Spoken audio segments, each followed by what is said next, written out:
So I'm pretty sure I'm in shot right now. Yeah.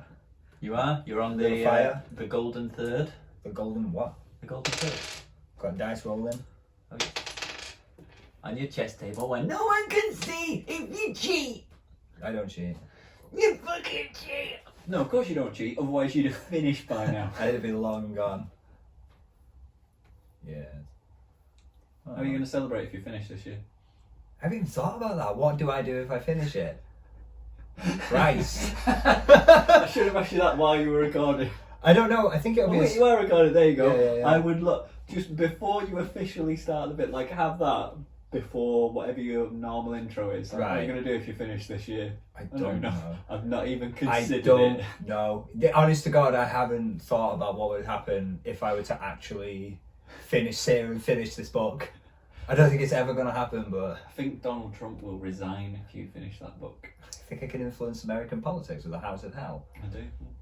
I think you can make the world a better place if you can just get through the House of Hell. Yeah. I need to write down all my stats and shit. Right. Well, good luck. I know. Make some hoist I and should go. probably pause the recording because I've forgotten how you do it.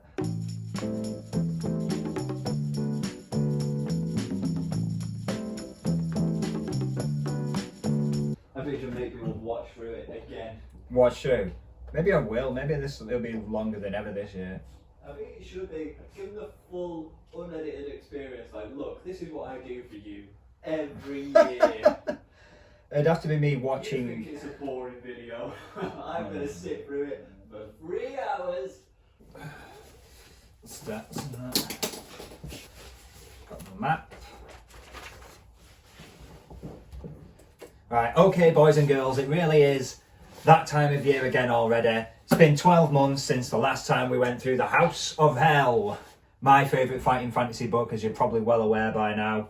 I'm sure, I can't imagine anyone's coming new to this now, so you've got to know the score.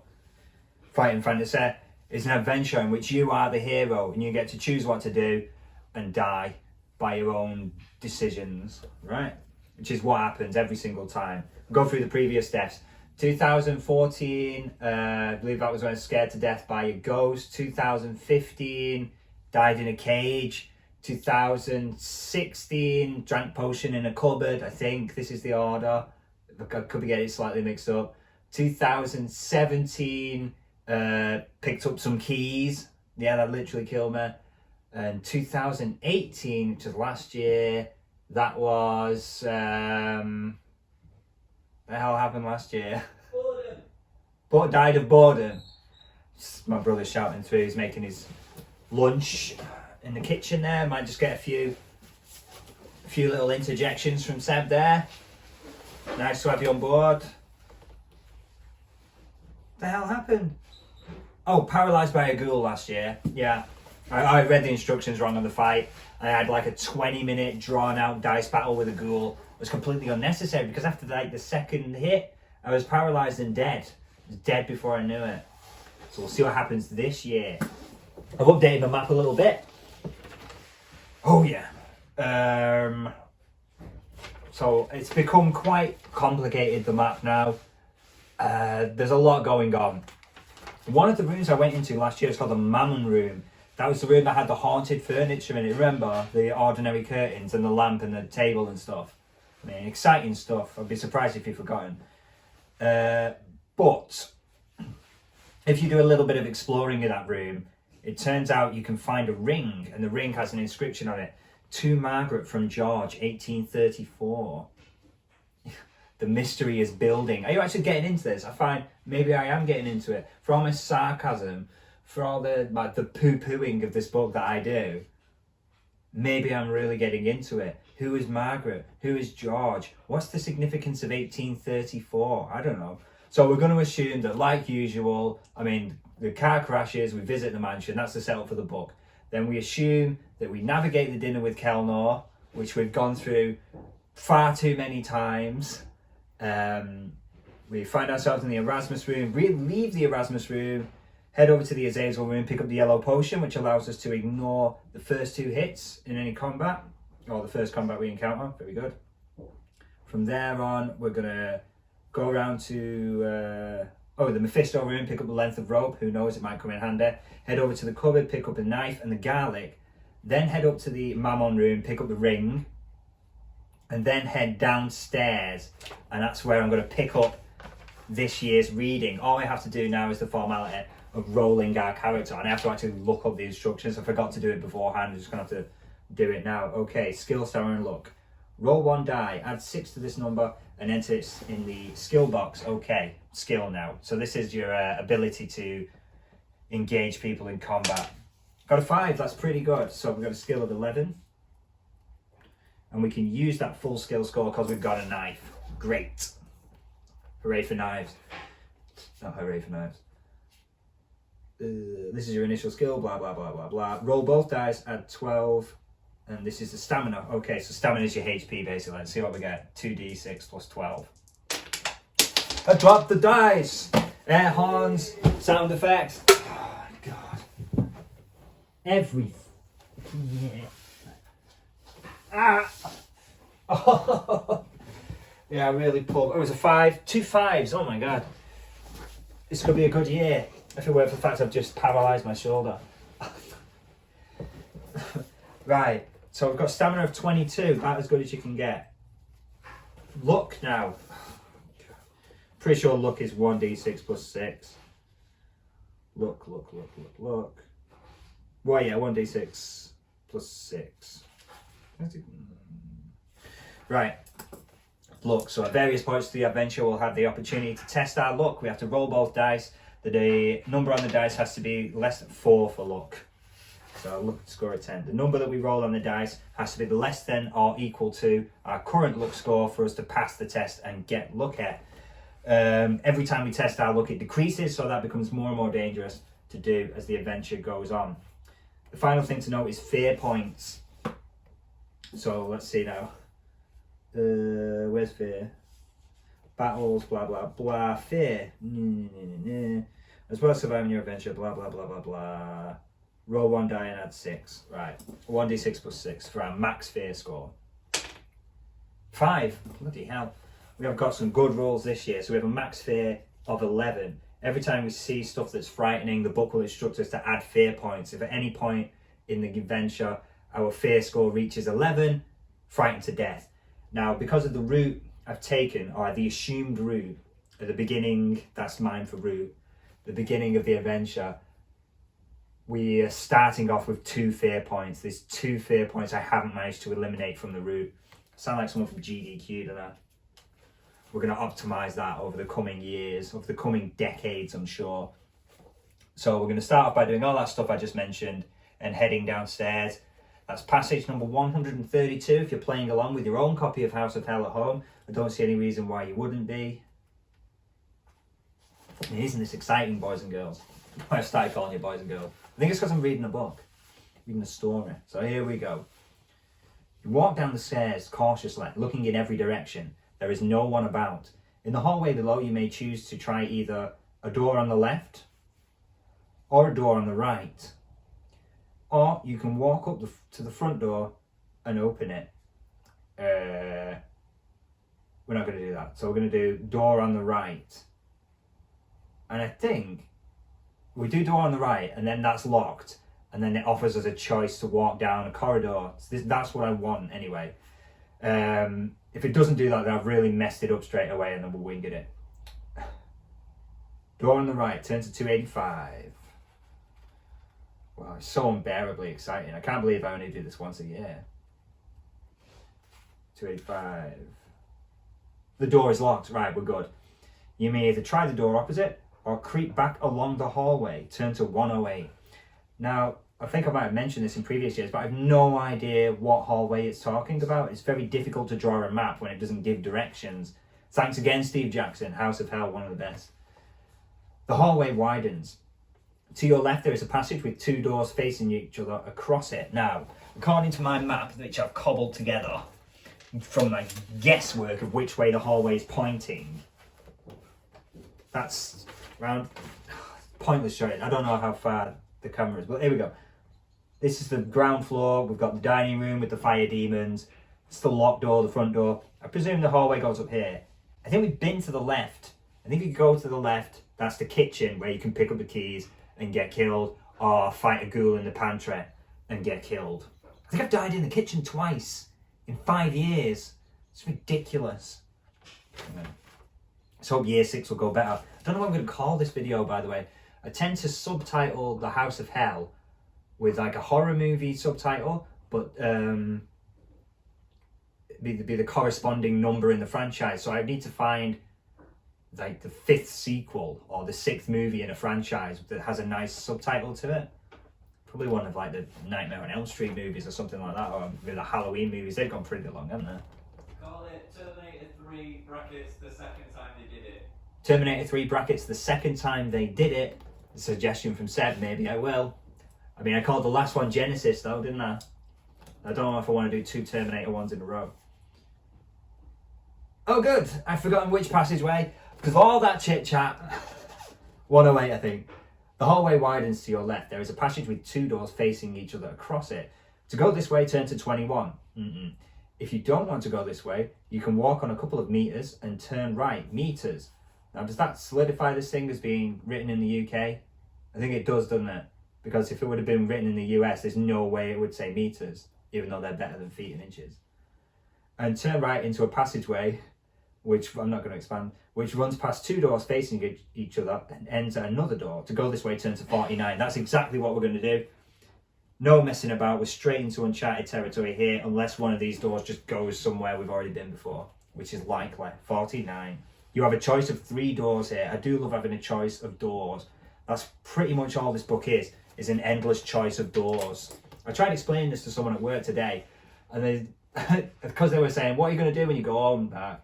And I thought, I'm going to have to be honest here. I'm going to have to tell them what I'm going to do. I'm saying, okay, every year I play The House of Hell. And they go, what's that on? No, it's not a video game. It's a book. And I go, okay. And they explain the concept of fighting fans. The way I summed it was like, basically, you're just reading a book. And then it'll go like, you've walked into a room and there's a cupboard and some drawers. Do you want to look at the cupboard? Do you want to look at the drawers? And then she went, okay, look in the cupboard. There was a skeleton in the cupboard. You're dead. That's fighting fantasy. Fantastic.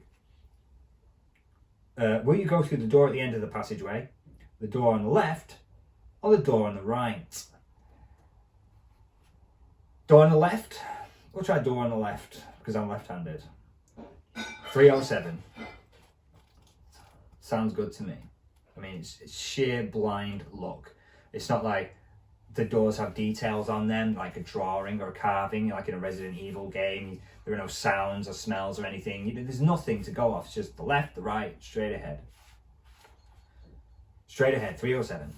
You try the handle. It turns. The door is unlocked, but the sound of voices puts you on your guard. Could be dead already here. You inch the door open and look through a crack. It reveals an elegant room with a polished wooden floor. At one end is an enormous full-length mirror. Now, I believe one of the clues we've had in past years, this really is becoming quite a complex little thing, isn't it? One of the clues is I think there's a key we need to find that is hidden behind a mirror. So anytime you see a mirror, that's very interesting. Just trust me on the interestingness. An enormous full-length mirror. You can see the rest of the room reflected in this mirror. A mural depicting a tranquil country scene covers the wall facing the mirror. The reflection shows the room to be empty, apart from a table and chairs in the centre of the floor. But you can definitely hear voices coming from inside the room. This is all very puzzling, but you decide against entering the room when one of the voices calling out, "Who's at the door?" Instead, you decide to leave quickly. Will you go through the door opposite or nip along the hallway? Right, so we don't get a chance to explore this room. I wonder if that is the dining room that we're looking for. Door opposite, nip along the hallway. I mean, I'm not asked because it's cold. It's so random. 102, 107, door opposite. Great. What an informed choice I'm making. 217.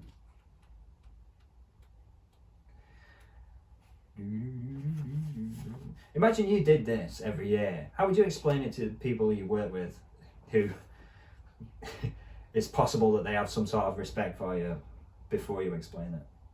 The door opens at the top of a staircase which leads you down into the cellars underneath the house. I have died in the cellars before, so if we see a room with cages, probably just leave that alone. You walk downstairs slowly to allow your eyes to become accustomed to the darkness. At the foot of the stairs, a twittering noise catches your attention. Suddenly, you feel something land on your head and dig sharp claws into your scalp. You swat it away and your hand touches a small leathery body.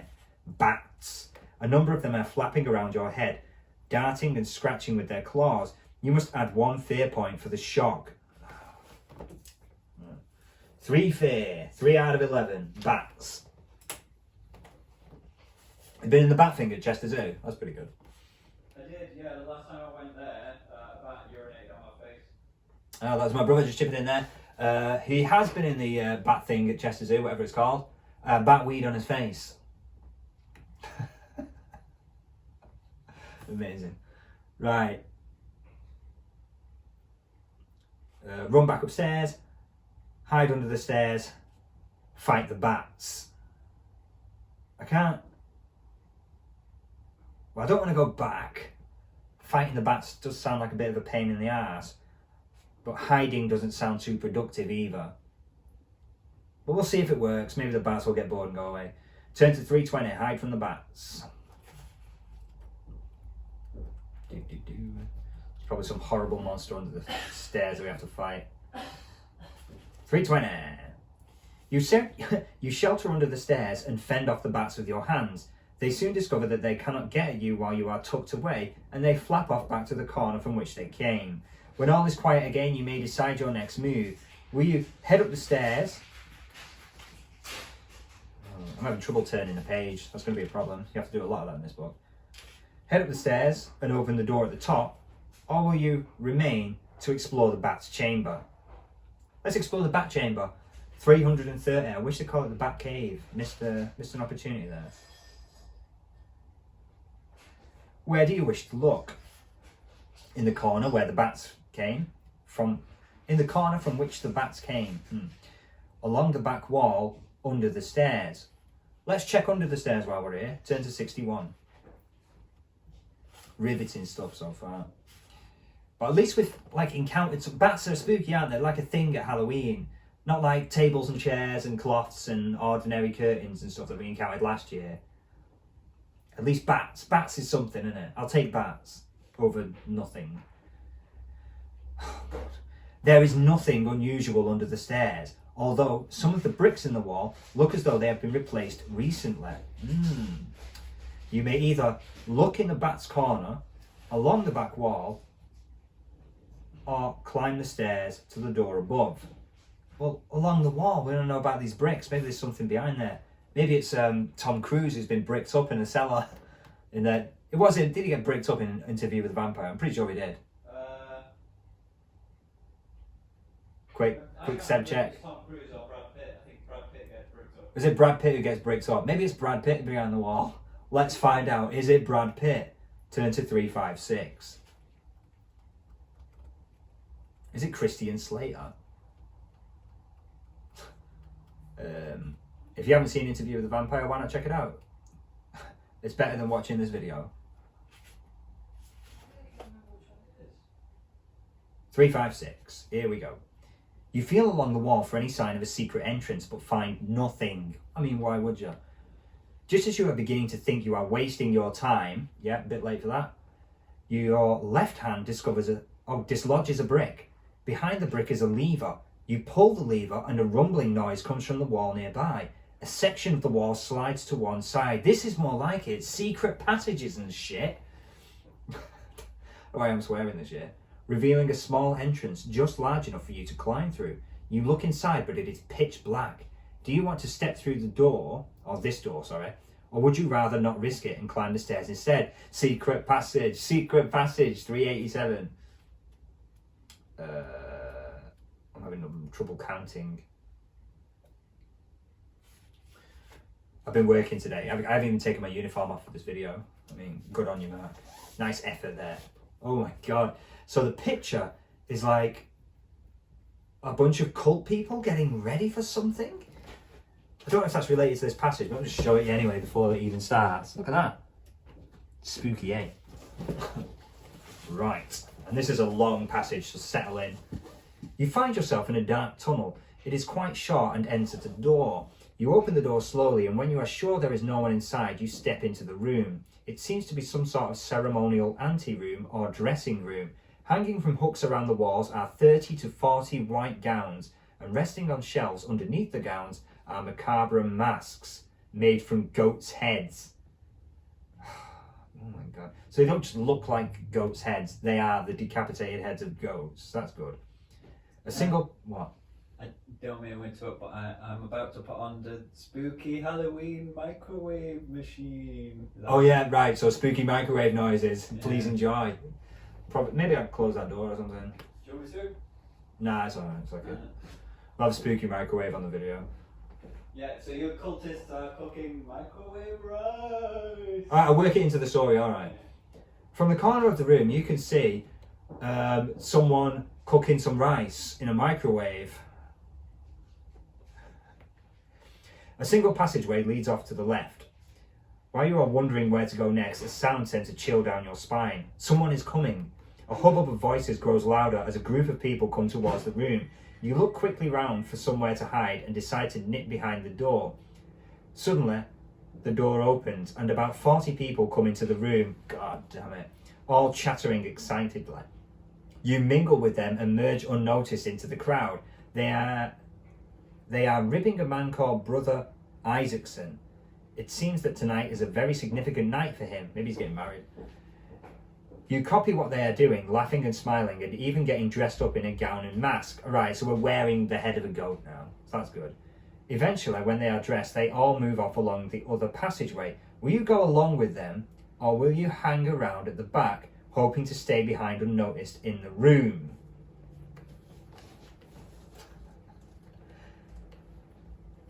As per bloody usual in this book, I can see a bad decision coming at me a mile off, but I'm just too curious to know what's going on with these guys. Is it really a wedding, like I've just decided? It's probably not, is it? How many weddings have you been to, Mark, and what kind of things have been happening? No goat master, the last one. Okay, let's go along. 1, 2, 2. Let's find out. I got myself to blame. The passageway leads into a large chamber with rocky walls. Walls, that is. Mystical symbols are painted on the walls, and 4 goat's heads mounted on spikes mark out the central area. They love the goat's heads in it. In the centre of this area is an altar draped with a black cloth, and a hooded figure stands by the altar. This figure wears a gown like the others, but his goat's head is dyed purple. Right. You presume he must be the leader. I mean, why not? Purple goat head, leader. That's what I think, anyways.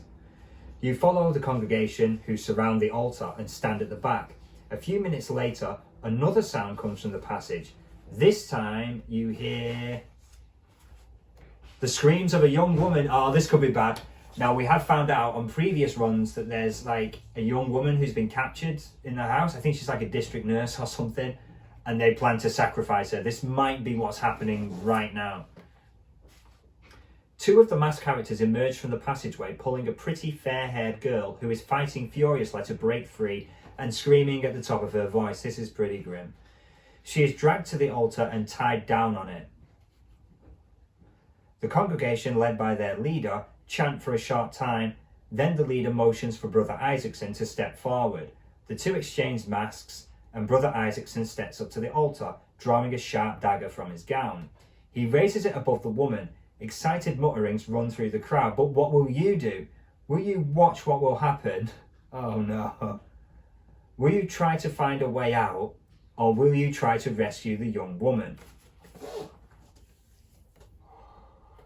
We don't really have a choice here, do we?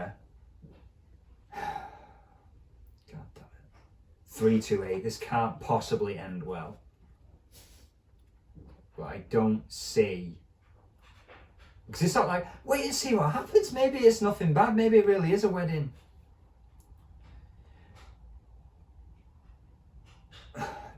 Look, I've never done this before, but I'm doing it now. Let me show you something. Pro tip for playing House of Hell. If you're pretty sure you're going to die, what you can do is you stick your freaking finger in the page here and then turn to the passage you've just selected to see if it kills you. right? And I'm going to start giving myself one free finger. I'm allowed to finger the book one time during my playthrough, and I choose to do that now, right? That's what we're going to call it as well. You know, I work in a shop, right? I wanted to put up a sign that says, please refrain from fingering the advent calendars, because every day I have to come in and the bloody advent calendars, I've had people, I don't know how else to put it, they've been fingering the advent calendars, opening the little doors and seeing what's behind them. It's a piece of chocolate, jackass. Anyway, I'm fingering the book, right? 328. You leap into the centre of the ceremony with a loud war cry. The young woman looks up at you, hopefully. Your daring rescue is commendable for its bravery, but unbelievably stupid. For how can you hope to stand your ground against 40 opponents? They surround you, grab you, and the priest cuts your throat with his knife. It's grim. Is there an age rating on this book or what? There isn't. There just totally isn't. I mean, it was written in a different time after all. 1980 something, I think. The priest cuts your throat with his knife. You deserve to die. You deserve to die? Holy shit. Well, Steve Jackson, he's clearly not had an editor looking over his shoulder. I mean, these are intended for kids. I'm pretty sure there is.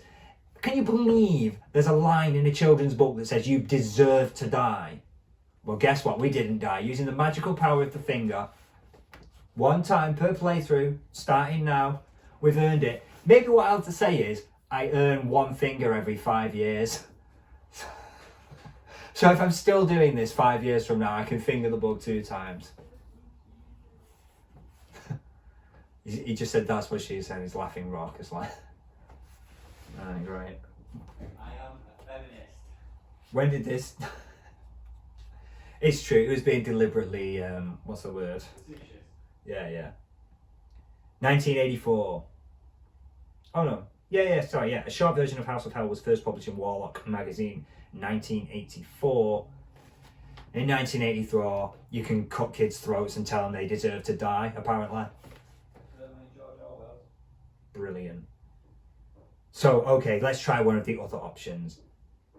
Try to find a way out, or watch what will happen. Okay, we've got to be careful now. We've used up our finger. This is really, I feel like I'm dead either way.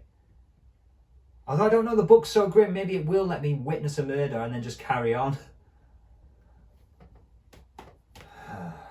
I feel like if I try to find a way out, I'm going to get caught. Look, sorry guy, we tried to do the right thing. I guess we just got to let this play out, turn to 314. Because trying to find a way out isn't going to save this person. Unless I discover something on the way. It's just wishful thinking to the extreme. Turn to 314. Let's see how dark this book is willing to go. 314. I still prefer this to last year's run where it was nothing. The pitch increases as the onlookers join hands and circle the altar. The priest raises his knife into the air and lets out a frenzied scream as he brings it down. You force yourself to look away and suddenly you notice another passageway leading off from the room. You look back at the gathering. They are all busy with the sacrifice, smearing the unfortunate victim's blood all over themselves. Oh, she's dead then. Right. You seize your opportunity and run from the passage. Test your luck. Okay, so this is pretty good. We've got a luck score, what have we got? Of 10. So odds are we're going to get lucky. 2d6, it has to be 10 or less. Great, 8. So we're lucky. But we now have to decrease our luck score to 9. In case that comes up again. If you are lucky, turn to 129. Okay, we'll do. It's quite grim, this book, isn't it? Okay, so we've witnessed a murder. Can't believe this. And been attacked by bats, let's not forget. You tiptoe quietly along the wall towards the other passageway, keeping your eyes on the ceremony to make sure you are not noticed. You edge along until you reach the passageway and nip smartly along it. You have escaped. At the end of the passage is a door which is unlocked. You open it. Turn to 232. I don't like getting funneled along in these books. It unnerves me when there's no choice. I think it's an anti-finger mechanism, to just lead you along a few passages and it's like too late. Can you remember where you was? No, you can't. 232. The door opens into a small room which is pitch black. There seems to be no exit from the room, but you feel around the walls. Eventually your hand touches a small button in one corner and you press this. A panel in front of you slides aside and lets you out into a passageway. There are two doors opposite each other, on the left and on the right. There is no other way through. Oh God, will you try the door on the left or the door on the right? I'm getting a bit of deja vu here. I'm going to go for the left again. Turn to 342. Can you imagine trying to draw a map of this? Which is what I do every year, by the way. Every year I watch the previous year's video just before I record the new one and then try to update the map based on what happened. Impossible. 342. Very good. Okay. The door is not locked, but the shufflings and yelpings that you can hear inside suggest that you ought to proceed with caution. Will you decide against entering and examine the passageway you are in, or will you fling the door open wide and stride boldly in? No, that's a stupid idea. Let's examine the passageway. Turn to 60. I've used up my stupid for this year. We're all stupid out. There seems to be no other way out of the passage. Even the panel through which you entered has now closed up. A bell push is set into the wall and, hoping that this will reveal some way out, you push it. Turn to 7. Maybe I should have strode. What's past tense for stride? Stridden? God. The bell push does not open a hidden panel, nor reveal any other means of escape. As you touch it, a loud bell starts ringing throughout the house. You bury your head in your hands. In a few moments you will be captured by the evil Earl of Drummer, his devil worshippers and servants, and this time you will not escape. That's it, and we died twice this year. Fantastic. I hope you enjoyed that brief foray into the House of Hell as much as I did. That's a low ask. God, Jesus. That's a low ask, says Seb. It is quite a low ask, yeah.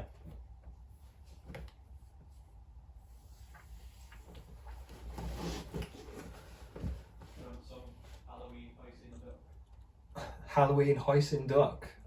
I'm alright. I've had that massive sausage sandwich. I had 4 sausages on the sandwich with an egg and 3 hash browns. I don't know how I can get away with just eating that stuff. I think I'll probably just like die of a heart attack in my 50s or something. A spooky heart attack. Is there anything else I want to talk about while we're here? That's been going on this year. I haven't made any videos in a long time, have I not? I'm looking, I can see the House of Hell just on the floor, face down where I've chucked it. Fantastic.